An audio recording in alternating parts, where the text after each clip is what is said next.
Hey everybody, Brian Good here. Here's the latest update on Storm Talk for this Thursday. Once again, not much to talk about when it comes to thunderstorm potential for the next several days. Very quiet and tranquil overall weather pattern. So not exactly something we've been accustomed to so far this season, but we will take it, especially as we get closer to the weekend. Beautiful outside at the moment. We've been watching that southern system. We'll talk more about that in a second, but so far you see it's not too bad. Just a few of those cumulus clouds picking up on that moisture field from that system and developing, but still lots of dry air. This is what we were betting on to keep us mainly dry over a good chunk of wave country today, so it's allowing for nice warmth as well. We've been climbing steadily up to 70. Now Campbellsville has just reached the 70-degree mark, as well as Columbia. So we'll rise another, I would say, 3, maybe even 4 degrees as we into this afternoon. Now, we're watching that system to the south. It does have a couple of warnings with it, but the core of that is over here. Notice what's happening to it. It's not really moving very much. The center of the low itself is beginning to disintegrate. The high pressure is so dominant over the eastern part of the country that the low just doesn't have really much of a chance to survive.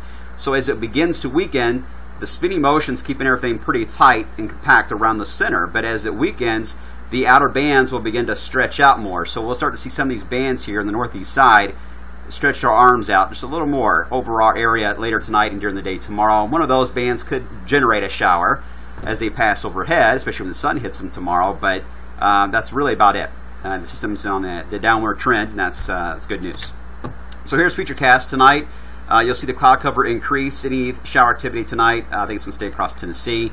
As we get into tomorrow morning, we'll see a few batches of clouds move through the area, but again, that outer band kind of drifts over us, one of those bands. It's not going to be an overcast kind of deal. It'll be a mix of sun and clouds. Can't roll out a few raindrops. Usually Futurecast can overdo the potential for a few raindrops to develop, but we can't roll that out in the area. So again, mainly dry in the 70s, and then we're going to be well into the 70s. It looks like by the time we head toward midday on Saturday, leading to mid-70s for the afternoon, and 80 degrees is still reachable for Saturday, or excuse me, into Sunday and probably Monday. The reason why is this blocking pattern. It takes the, we call this an omega block. There's lots of different blocks the atmosphere can take. But this is the omega block, and you can see how it's got the Greek symbol look to it of omega. Got every low pressure stuck here across the Atlantic. We've got one stuck over portions of the Rockies, and high pressure right over us. It's a good place to be. That does mean warmer weather will be in store for much of the Ohio Valley.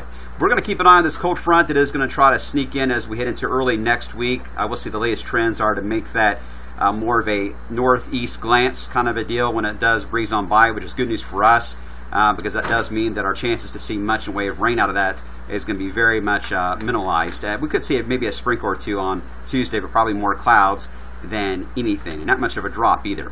Looking long term, the NAL does try to go negative again as we head into later next week toward thunder. That's another blocking pattern that we'll set up, and that's going to make the forecast a little more interesting as we head into about a week from today into thunder itself on the 23rd.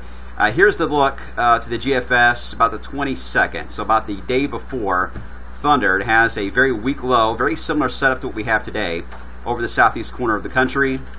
Then as we head into thunder, that low begins to fall apart over the southeast, and then we have another front that tries to do what the one this Tuesday is going to do, kind of give a glancing blow into the northeast part of the country. So overall, there's not a signal for a large system in the eastern part of the country, very weak signals overall, and that would usually mean the south flow is going to be dominant. And here's the wind fields in the GFS for thunder afternoon.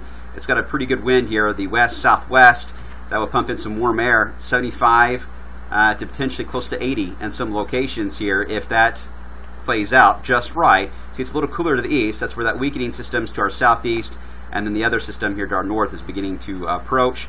The reason why we still have to exercise some caution on this because it is a blocking pattern. That means the systems, the timing can still change, and with the system only 24 hours in advance of thunder, there's still room for it to impact us on that day. So we got to exercise some caution.